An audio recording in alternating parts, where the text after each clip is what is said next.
get into trouble down there, you make every shot count.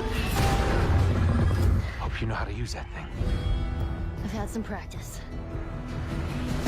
It may not have been a total surprise thanks to leaks more than a year ago and sadly on the very morning of its reveal, but a remake of the 2013 masterpiece The Last of Us is officially coming to PS5 this September with a PC release to follow. The remake of Naughty Dog's epic 2013 PS3 action horror game is visually a big step up from the remastered version released in 2014 for PS4. That's because this remake isn't just a simple up-res, slightly revamped port running on PS5. The Last of Us Part 1, as it's officially called, features fully redone character models and environments, tons of improved textures, improved animations, 60 FPS performance, new accessibility features, and new combat options and revamped enemy AI building off the work done in The Last of Us Part 2.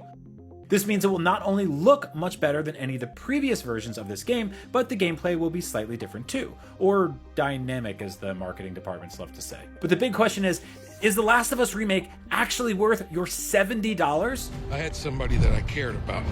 And in this world, that's good for one thing. Get you killed.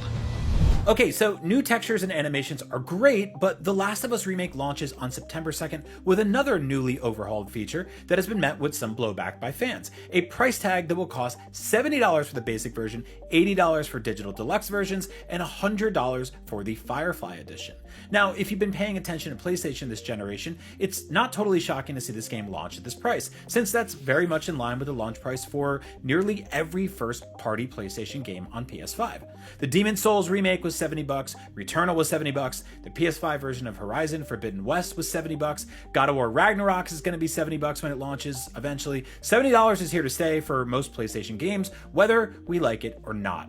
But The Last of Us launching at $70 feels a bit steep to me. Now, before I really dive into my personal opinion on this, I want to make it clear that I absolutely adore The Last of Us. I think the remake looks gorgeous. I'm not telling you how to spend your money or how to save your money. I spent $13 on a beer at the zoo the other day, and it had like clip art drawings of meerkats on it. Actually, I bought 2 of them. That's $26 just to get my buzz on and look at animals that were half asleep.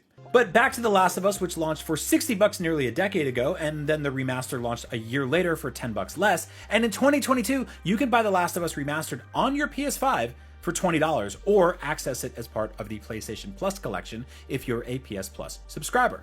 So that means if you already have a PS5, you can play The Last of Us Remastered, which I think is still a very good version of that very great game in various ways, all for way cheaper than $70. Now, to be fair, what we've seen of this remake is a drastic visual overhaul of The Last of Us. The brand new character models look awesome. They've got grittier and more realistic textures. Look at all the wrinkles and scars you can see all over Joel now. He just looks so... He's like in so much pain. The developers went back and rescanned all of the original actors' capture work, reanimated everything to make it feel more natural. The overall lighting is probably the most drastic improvement. The remake pops more and feels less muted. There's a stronger emphasis on contrast. The darker color levels feel more solid black and less muddy brown. The foliage that generally overruns the entire game world is more natural and even expanded. And the level geometry seems rebuilt and more detailed. It's awesome. We've still only seen snippets and we have not gone hands-on with the game yet ourselves, but from what we can see, everything feels decidedly more next-gen. Naughty Dog is one of the most technically proficient game developers working today, and it's awesome to see them making a dedicated PS5 game that isn't held back by the PS4, and it's clear a lot of work went in from the developers to make these leaps. Now, as for promised gameplay improvements, it's a bit harder to figure out what those will be based on what we've seen so far, but Naughty Dog has promised modernized gameplay, improved controls, and expanded accessibility options. Now, how substantial those will be in practice, we'll have to wait and see, especially as we don't know if the team has also made changes to levels to accommodate newer gameplay additions. There's also the usual PS5 bells and whistles like 3D audio, haptics, and adaptive triggers, meaning, you might get to feel like gross, rumbly, nasty stuff in your hands when tiny saliva drops hit you when a clicker hisses and spits at you. Just disgusting. There's also tons of stuff implemented in The Last of Us 2 that I would personally love to see return here that would further improve the experience, like Ellie having a permanent unbreakable switchblade, a dedicated jump button, and the ability to go prone in high grass and foliage. She still won't know how to swim. though. She learned that in between those games. Although some of these would require redesigning environment layouts in the game, and from what we've seen, we don't quite know how much Naughty Dog has changed the structure of actual levels and missions. Generally speaking, handling characters in The Last of Us 2 felt more natural and intuitive,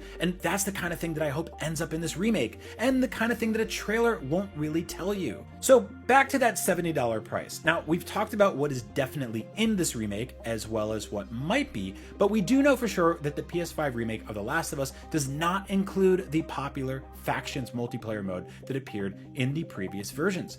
Now, it does have the Left Behind DLC, which is fantastic, but if you're looking for some Last of Us multiplayer action on your PS5, you'll have to wait until Naughty Dog launches the recently teased standalone multiplayer Last of Us game in 2023, which is a more ambitious project and most likely where Naughty Dog wanted to invest its multiplayer resources. That's a pretty big omission for a game that costs more money than the versions that do contain the Factions mode, though, so this is definitely a bummer for people who really loved that mode. But the biggest sticking point for me as to why I'm not exactly begging for a $70 remake of The Last of Us is that this is not necessarily a game that even needs a remake. The original still plays great, and while remakes are all the rage these days, recent remakes like Resident Evil 2 and Final Fantasy VII were far more drastic overhauls of their original games, mostly because remaking a game from the 90s and remaking a game from 9 years ago are going to yield very different results. Demon's Souls was at least over a decade old when PlayStation released its remake, and it never had a PS4 remaster in the middle. So there are some pretty clear reasons as to why the remake is probably happening, though. There are likely millions of PS5 and PC owners who have never experienced this incredible game before, and millions more will be introduced to this universe for the first time when the upcoming HBO show launches, which will definitely be a hit. It makes sense for PlayStation to have a prettier, more modern game ready to cash in on the hype, rather than directing HBO viewers to the download of a 9-year-old game. With all that said, am I going to spend $70 on this remake? Well, no, probably not.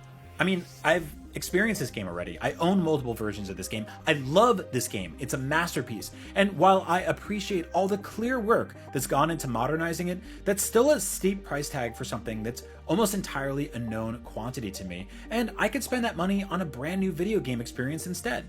Or the aforementioned beers at the zoo.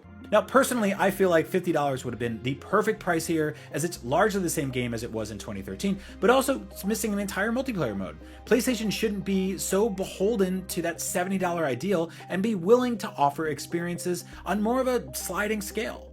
But if this game is somehow new to you, well, The Last of Us is one of the greatest games of all time. It absolutely rules.